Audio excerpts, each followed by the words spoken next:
ایک دفعہ سیدنا عمر فاروق رضی اللہ تعالیٰ عنہ جب خلافت کے مسند پر بیٹھے تو آپ نے ایک رجسٹر دیکھا جو رجسٹر بنا ہوا تھا، تو اس پر کچھ غریب لوگوں کے، ایسے غریب اور نادار لوگوں کے نام لکھے ہوئے تھے، اور ان پر ان کی خدمت پر معمور کچھ لوگوں کے نام لکھے ہوئے تھے۔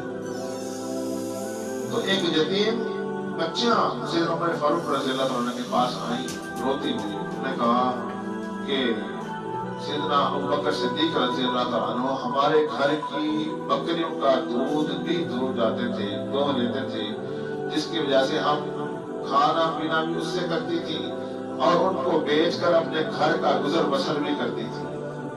تو اب ان کا جو وصال ہو گیا ہے، تو کیا آپ ہمارے لیے یہ کام کریں گے؟ تو سیدنا عمر فاروق رضی اللہ عنہ حیران ہو گئے کہ خلیفہ ہونے کے باوجود آپ ایسا کام کریں۔ بلکہ سیدنا عمر فاروق رضی اللہ عنہ فرماتے ہیں کہ میں نے سیدنا صدیق کی خلافت کے دور میں دیکھا کہ سیدنا ابوبکر صدیق رات کے آدھی رات کو، رات کے کسی پہر میں اٹھتے ہیں، کہیں جاتے ہیں۔ میں ایک دفعہ دیکھنے لگا، مجھے تجسس ہوا کہ آپ کہاں جاتے ہیں، تو میں آپ کے پیچھے پیچھے چل پڑا۔ آپ ایک گھر میں تشریف لے گئے، آپ کے پاؤں میں جوتا مبارک تھا، وہ آپ نے اتار کر آپ نے بغل میں دیا ہوا تھا۔ ایک آواز سے کسی کی آنکھ نہ کھل جائے، کوئی ڈسٹرب نہ ہو۔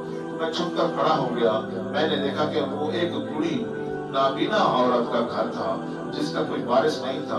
سیدنا ابوبکر صدیق اندر تشریف لے گئے، گھر میں جھاڑو دیا، پھر دور کہیں سے پانی بھر کر مٹکا بھر کر رکھا، پھر کھانا اس کو کھلایا، اپنے ہاتھوں سے کھلایا، پھر باہر تشریف لے گئے۔ پھر میں کچھ عرصے کے بعد میں اس گھر میں گیا جب سیدنا صدیق اکبر رضی اللہ عنہ کا وصال ہو چکا تھا۔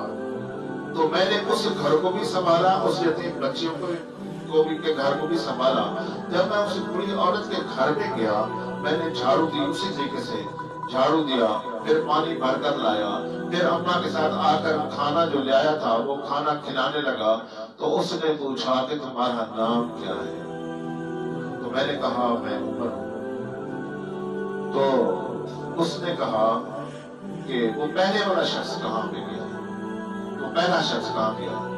تو سیدنا عمر فاروق کہتے ہیں میں حیران ہو گیا کہ وہ تو نابینا ہے۔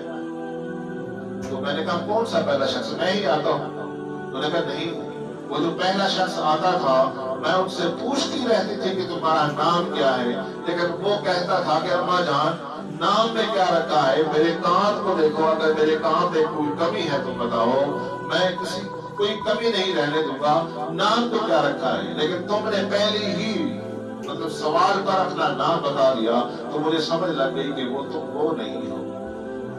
اب دیکھیں نیکی بھی کرنی ہے اور اس کو ظاہر بھی نہیں کرنا، جسے ابوبکر صدیق رضی اللہ تعالیٰ عنہ نے ہمیں بتایا۔